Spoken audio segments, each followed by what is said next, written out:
大家好，我係 Johnny。咁今日我嚟到泰國嘅第32日，依家呢，我就想去揾一揾屋，我就鎖定咗住宅嘅，因為 Johnny 想下個月就轉新地方住，因為我感覺上呢，其實我哋住貴咗，因為我哋而家12,000匹啊嘛，我哋呢，大家就有個概念，唔好同翻香港嘅物價比，因為我其實都有立過下眼呢，我12,000匹呢應該可以住到啲更大更靚，咁只不過佢出入方唔方便呢，我就未知。咁而家呢，我就透過朋友啦，佢就叫我可以去嗰間度睇下。咁我暫時見到嗰間呢，佢有3個唔同嘅 plan， 咁同埋有一個好吸引嘅點就係話俾我聽，佢有一個有線嘅高速網絡，同埋嗰度呢都有個泳池。咁所以呢，如果到時 Johnny 真係住嗰度呢，就可以朝頭早或者夜晚去游水，做下運動，同埋呢。就係佢都幾近溝散嘅，咁所以 Johnny 今日就想去嗰度睇睇啦。因為一開始咧，其實 Johnny 都幾懶，所以就住咗嗰度1個月先。然之後咧，又因為懶嘅關係啦，再住多1個月。但係感覺上可能住多1個月咧，都真係有機會會悶嘅。同埋咧，嗰個雖然嗰帶有嘢食啦，但係嗰個價錢上就有少少蝕底，我自己覺得自己。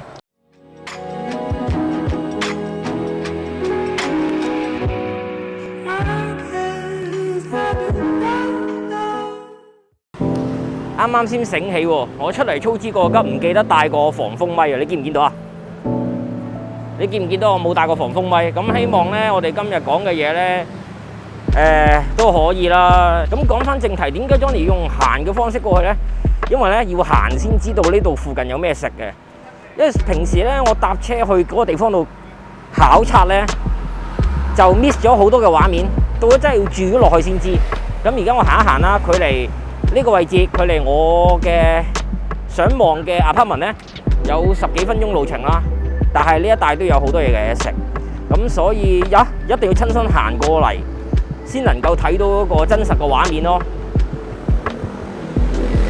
呢個咧就係我嘅少少教訓嚟嘅，因為我諗住之前貪方便啦，坐車，但係其實實際睇唔到啲畫面嘅，一定要親身行。先知道啊！呢度有鋪頭嘢食，有按摩。唔行呢就唔知道。咁依家行咗一輪呢，我感覺上呢個位都係遊客區啊，距離我嗰個位置10分鐘。咁即係話代表乜嘢呢？如果我哋去唔係遊客區嘅話，應該可以用呢個價錢再平，跟住可以租啲再大嘅地方。嗱，係咪遊客區好簡單嘅啫？呢個位置有景點。有寺廟，跟住仲有好多都係我咁嘅樣嘅外國人，歐美啊，成咁樣，咁所以就俾大家一個概念先啦，即係話如果我到時真係住呢度嘅話呢，咁實質計翻人哋當地嘅單位啊，同埋價錢上呢，我係住細咗同埋住貴咗嘅。咁繼續向呢個小路行先，咁仲有9分鐘時間。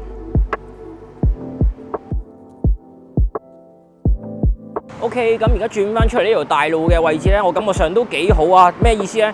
比較地道少少，貼地啲。因為咧，我覺得要咁嘅狀態之下咧，先能夠逼到我哋嗰個泰文係會突飛猛進啊！雖然 Johnny 咧用泰文係 keep 住會同人哋溝通嘅，咁所以但係我都希望令個環境啊，令到我要用多啲，咁就自然會快啲啦。因為我想快啲用到泰文，完全去同人哋溝通，同埋就快啲唱到泰文歌。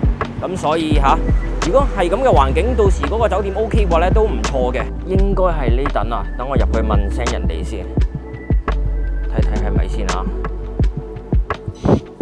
因為咧，人哋一見到我有個鏡頭，就已經即刻攔截我，同我傾偈，所以頭先就我就關咗鏡頭，同佢傾咗少少偈啦。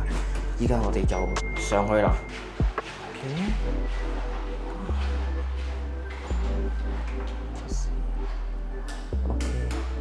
級，OK，咁我哋入嚟睇睇啦。哇，7000匹喎，我覺得已經大過我哋嗰間酒店喎。OK，呢度有塊鏡啦，跟住我哋如果做嘢嘅話，可以喺呢度做嘢都得。咁有張床，佢張床 O 唔 OK？我都床 OK，咁我睇睇外邊先。哦，都好 OK 啊，個景係咪？仲有個窗台可以晾下衫。OK，咁我睇埋個廁所先。哇，7000匹，即係話我可以再揾啲再大啲喎。呢度都有個位置沖涼啊，咁就因為佢未打掃咪未有人啦，咁所以可能個畫面冇咗少少，但係感覺上我接受到啊，接受到。咁我哋而家落翻去問人。Excuse me, if another room is 40,000? It means that this for deposit Oh. month. Okay. Oh, but you can let me look around. ไม่มีเหรอ โอเคได้ Okay. So I confirm one thing. I go to check that room is 7,000 one month ใช่ไหม Okay. And then if I want good get the good internet, just 500 baht. Yes. 咁我哋傾完偈啦，咁啱啱咧佢就同我講冇第二個 size 嘅房間啦，就唔俾我睇，或者可能驚我咧唔係住就拍片嘅，咁不過都唔緊要，咁我感覺上咧，佢呢度7000匹啊嘛，師傅真係要講佢師傅點解咧？大過我嗰度好多。咁唯一嗰個問題就係話，如果我同佢講連續開冷氣咧，咁佢可能話要電費就2000匹啦 ，total 都係呢個1萬匹樓下，其實都係完勝我嗰個嘅而家住緊嘅地方。仲要就係佢話俾我聽行過去溝省10分鐘啦，因為而家暫時 Johnny 咧都久唔久需要去放鬆下啦，因為我哋整片咧有少少嘅有時會靈感斷絕嘅時候咧，我可以聽下人哋嘅表演啊，咁。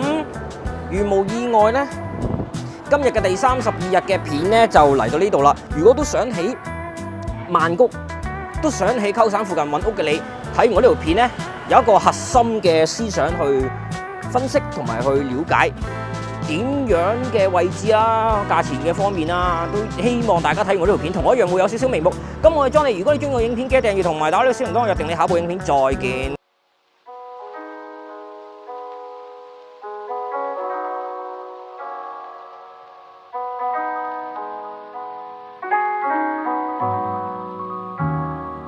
好，咁呢個係後記啦，我都估唔到要拍呢個後記。啱啱咧，我問我嘅泰妹朋友啦，咁佢幫咗我好多忙嘅，但係暫時一直都未出現喺鏡頭面前啦。